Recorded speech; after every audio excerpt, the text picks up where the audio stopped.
We thought your brother needed some fresh air. He's going with us instead of you. I'm sure you don't mind," my mom said with that dismissive chuckle I knew too well, as my brother John dragged his suitcase across the San Francisco airport terminal, arriving from Denver.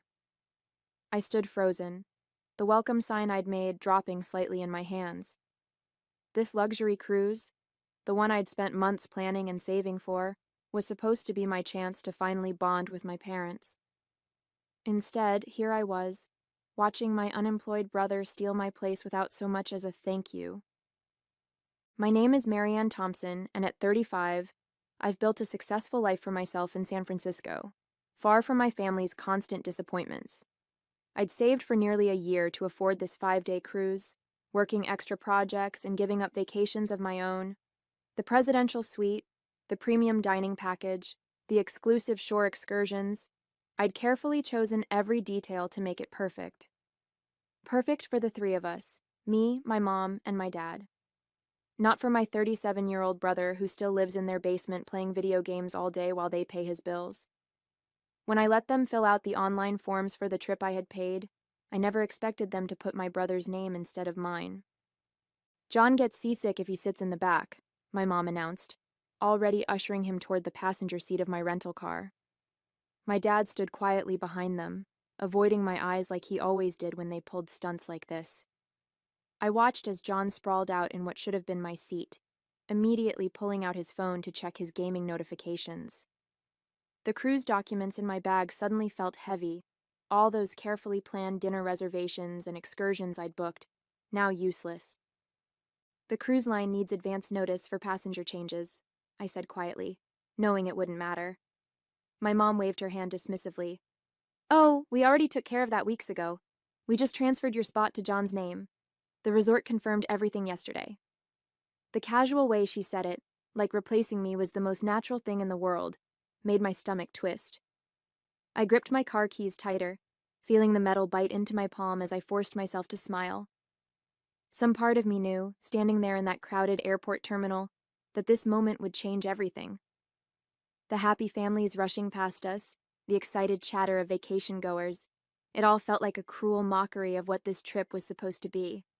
As I loaded their luggage into the trunk, I could hear my mom already telling John about the spa treatments I'd booked for what was supposed to be our mother-daughter day at sea.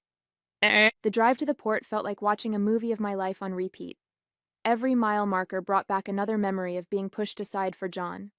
Growing up in Denver, our roles were clearly defined. John was the one who needed support, while I was the one who could handle things on my own. When I got a full scholarship to college in San Francisco, my parents barely acknowledged it because they were too busy consoling John about his latest failed job interview. When I landed my first executive position, my mom's only response was to ask if I could send more money to help with John's gaming equipment. I'd tried everything to win their approval. Every achievement, every milestone was another attempt to prove I was worth their attention. My apartment in San Francisco's Pacific Heights, the one I'd worked 60-hour weeks to afford, sat empty more weekends than not because I was always flying back to Denver, trying to be there for family dinners that inevitably turned into celebrations of John's latest non-accomplishment. "Your brother's thinking about maybe taking some online classes," my mom would gush, while my recent promotion went unmentioned. My dad would just sit there, nodding along, occasionally throwing me apologetic glances that meant nothing without action behind them. This cruise was supposed to be different. I'd spent months planning every detail, imagining how proud they'd be when they saw the luxury suite I'd booked, how impressed they'd be with the exclusive restaurants I'd reserved. I kept picturing my mom's face when she saw the private balcony with its own hot tub, my dad's reaction to the premium wine package I'd arranged. For once, I thought, they'd see me, really see me, and understand how much I'd accomplished, how far I'd come. Instead, here I was, listening to John complain about the car's air conditioning while my mom reminded me to drive carefully because your brother gets car sick. The leather steering wheel felt slick under my sweaty palms as we approached the cruise ship area. Through the rearview mirror, I could see my mom showing John photos of the suite on her phone, the suite I'd spent countless extra hours at work to afford. "Look at this infinity pool," she exclaimed. "It's exactly what you need to relax, sweetie." I tightened my grip on the wheel, wondering if they'd even notice the tears I was blinking back. The worst part wasn't even losing my place on the cruise. It was realizing that they'd probably planned this switch weeks ago, never once considering how it would make me feel. The cruise terminal loomed ahead, its massive white structure gleaming in the California sun. My mom was practically bouncing with excitement as I unloaded their luggage, while John hadn't even bothered to help, too busy texting his gaming friends about his upcoming vacation. I watched as one of the porters wheeled away their bags, my carefully packed overnight bag still sitting untouched in the trunk. The bag I'd filled with new sundresses and sandals, planning for dinners I'd never attend, memories I'd never make. "You'll take lots of pictures, right?" I heard myself asking, my voice sounding hollow even to my own ears. My mom was already digging through her purse for their boarding passes, the ones I'd originally booked in my name. "Oh, of course, we'll show you everything when we get back," she replied, not even looking up. My dad at least had the decency to look uncomfortable, shifting his weight from foot to foot as he stood there. "Thanks for the ride, honey," he mumbled, before my mom called him over to handle the check-in process. I stood rooted to the spot, watching as they made their way through security. John turned back once, not to thank me, but to ask if I'd remembered to pack his motion sickness pills in his carry-on. The same pills I'd packed for myself, now transferred to his bag without my knowledge. Through the terminal windows, I could see the massive cruise ship, its pristine white hull stretching toward the sky. The ship I'd spent months researching, reading every review, studying deck plans late into the night to pick the perfect suite location. As they disappeared into the terminal, I felt something inside me shift. Years of swallowed hurt, of pushed down anger, of trying to be the good daughter who never complained. It all crystallized into a single clear thought. I was done. Done trying to prove my worth to people who would never see it. Done competing with a brother who didn't even have to try. Done being the afterthought in my own family. Getting back into my rental car, I made a decision that would change everything. If my family wanted to act like I didn't exist, I would finally give them what they wanted. Complete silence. No calls, no texts, no emails. Let them have their cruise. It would be the last thing they ever got from me. As I pulled away from the terminal, I could see them in my rearview mirror, already laughing and chatting as they headed toward their vacation. My vacation. But for the first time in my life, their happiness didn't make me feel small. Instead, it made me feel powerful. Because I knew something they didn't. This was the last time they would ever take me for granted. The first call from my mom came just hours after they set sail. "The suite is gorgeous, honey. John just loves the private balcony. You should see how relaxed he looks already." Her voicemail was full of details about how much my brother was enjoying the amenities I'd paid for. I deleted it without responding. The second call came during their first dinner at the upscale steakhouse I'd reserved months in advance. "The Wagyu beef is amazing. Your brother says it's the best meal he's ever had." Delete. By day 3 of their cruise, my mom's messages had taken on a slightly confused tone. "Marianne, why aren't you answering? We sent you some photos of the spa day. The massage therapist said it was just what John needed for his gaming-related back pain." My dad left one awkward voicemail, mostly filled with uncomfortable pauses, and a half-hearted, "Hope you're doing well." John predictably didn't bother to call at all. I imagined him sprawled on the balcony lounger I'd picked out, probably complaining about the ocean being too loud while he played games on his phone. I threw myself into work that week, staying late at the office, taking on extra projects, anything to keep my mind off what was happening on that ship. But every ping of my phone, every new voicemail notification, sent a fresh wave of anger through me. The photos they kept sending were the worst. My brother posing in front of the infinity pool I'd dreamed of swimming in. My parents beaming at the candlelit dinner I'd planned as a special moment with them. Each image was like a knife twisting in my gut, but it also strengthened my resolve. "Sweetie, we're back home now," my mom's latest voicemail chirped. "John had such a wonderful time. It was exactly what he needed. We have so many stories to tell you. Call us back. I stared at my phone, remembering all the times I'd rushed to return their calls, desperate for their approval.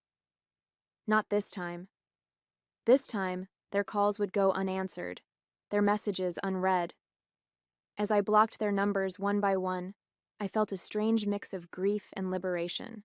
The daughter they took for granted, the one who always answered, always showed up, always tried to please them, she was gone. In her place was someone new, someone who finally understood her own worth.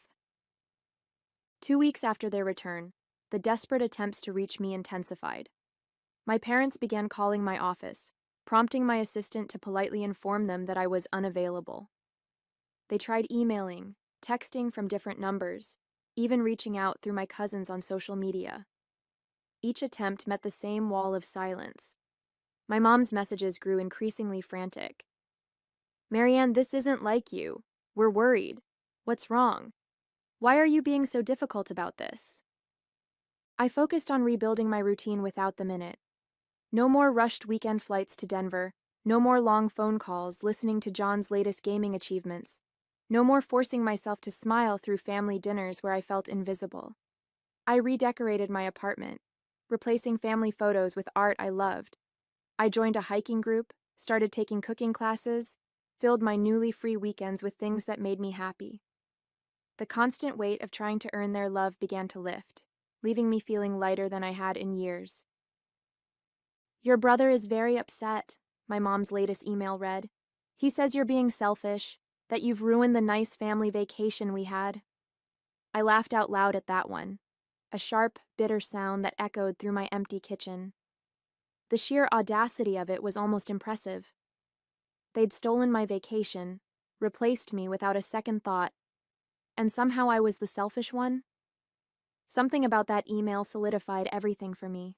It was classic them, twisting the situation to make John the victim, making me the bad guy for finally standing up for myself. My dad tried a different approach, leaving a voicemail that actually acknowledged something was wrong. "Honey, if this is about the cruise, well, maybe we should have handled it differently." The subtle understatement was so typical of him, always seeing the problem, but never quite brave enough to really address it. Too little, too late.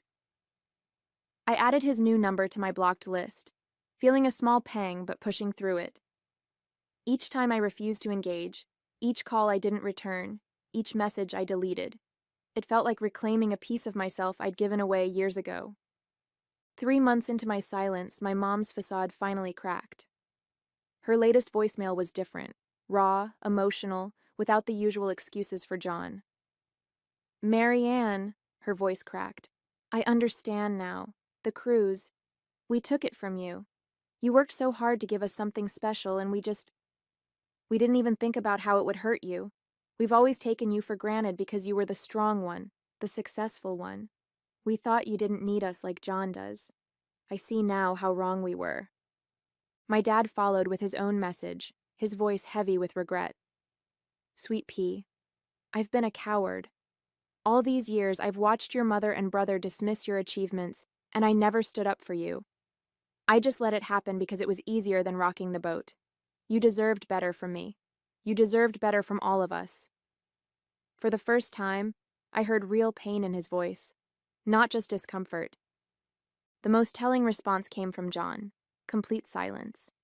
No apologies, no acknowledgement of what he'd done.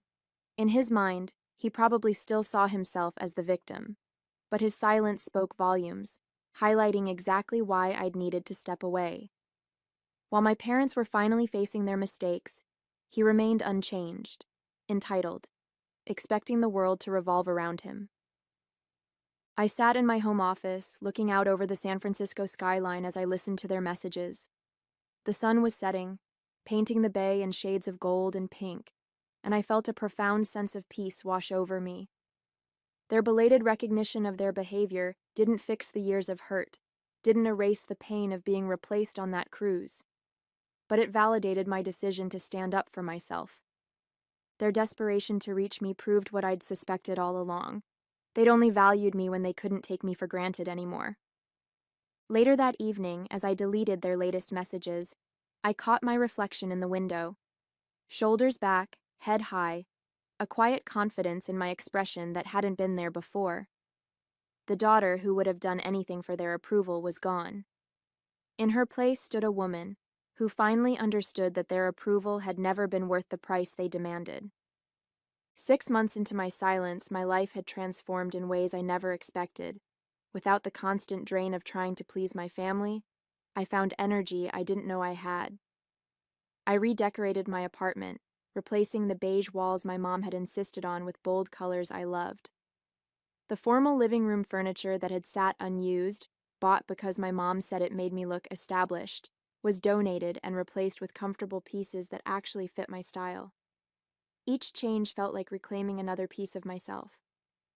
My weekends, once devoted to exhausting flights to Denver and endless family obligations, became mine again. I joined a women's hiking group, started taking photography classes, and even began learning to sail on the bay, something I'd always wanted to try but never had time for. The money I'd once spent on plane tickets and gifts for John now went into my own adventures. I started a travel fund, planning trips for myself instead of expensive presents for others who didn't appreciate them. Work changed too. Without the constant interruptions from my mom's dramatic calls about John's latest crisis, I found myself more focused, more creative.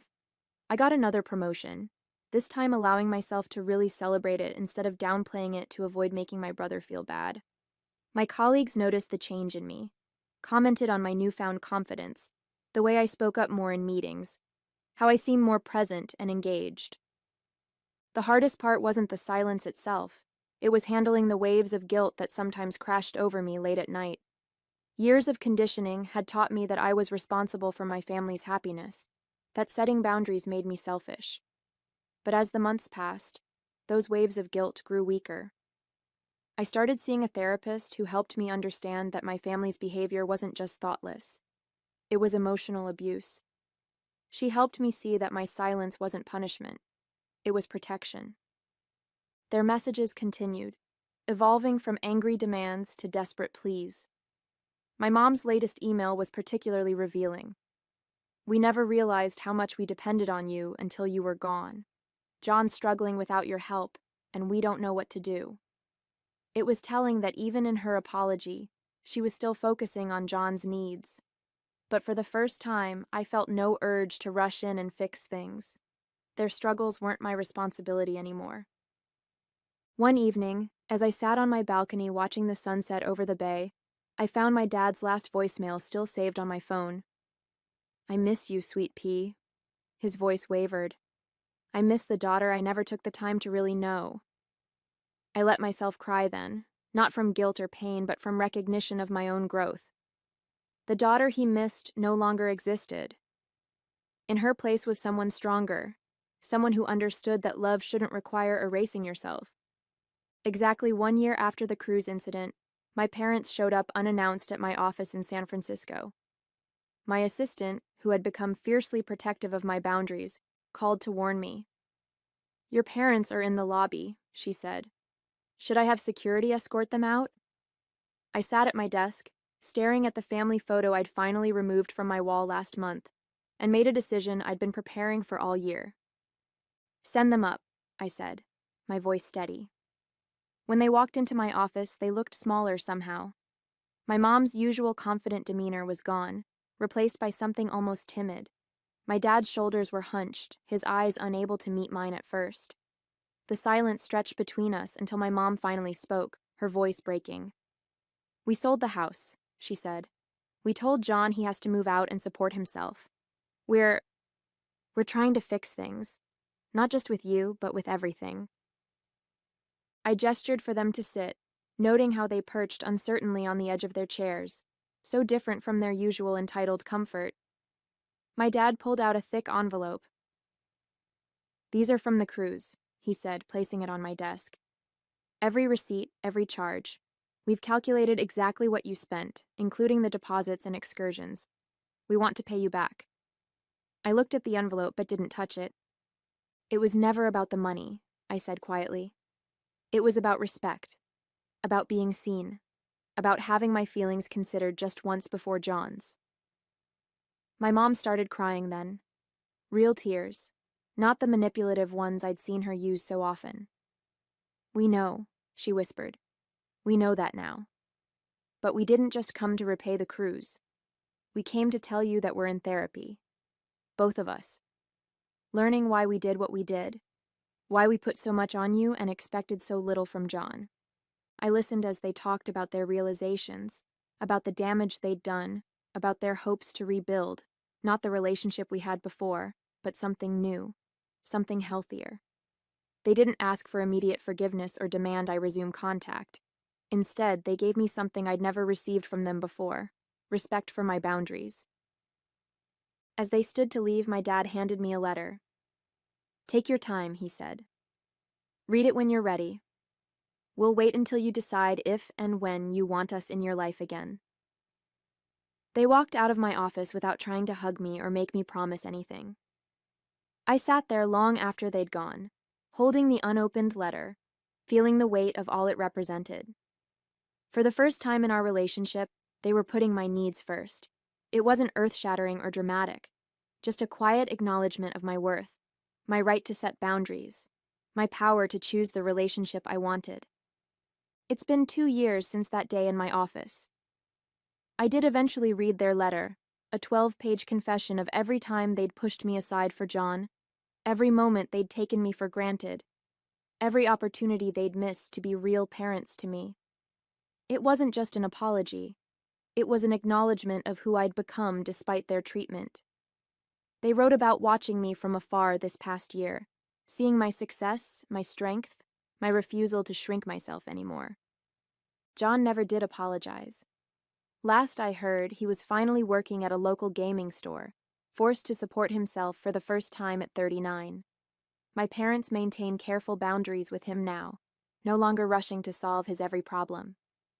They're learning, slowly but surely, that enabling him was never love. It was fear. Fear of letting him fail. Fear of letting him grow up. Fear of losing their role as his perpetual saviors. As for me, I'm different now. The woman who stood in that airport terminal, silently accepting her replacement, feels like a stranger. I've learned that true strength isn't about enduring mistreatment. It's about having the courage to say, enough. My worth isn't measured by my family's approval anymore, and that's the most valuable lesson this whole experience taught me. I've started rebuilding a relationship with my parents on my own terms. We meet once every few months, just quiet conversations where they listen more than they talk. My mom no longer launches into stories about John the moment we sit down. My dad has found his voice, sharing his own thoughts instead of just nodding along with whatever my mom says. It's not perfect, but it's real, and that's all I ever wanted. Last week, my dad called just to tell me he was proud of the woman I've become, not because of my success or achievements, but because I finally stood up for myself.